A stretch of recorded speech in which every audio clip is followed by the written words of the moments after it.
reaction ni Miss La Union sa kanyang journey moment sa Miss Universe 2026. Gulat na gulat siya sa kanyang very reactivation. Alam mo guys, this is the first time sa Money Vlog.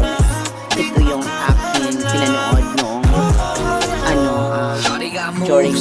during the time pinanood ako ng Miss Universe Philippines thing na siya ang nirepresenta ng Miss Universe 2026. So siya ang lalaban sa Miss Universe finalist. So sana makapasok siya sa top 3, top 5 or everything doon sa Miss Universe 2027. So maraming nagulat ng netizen. She is very wonderful things.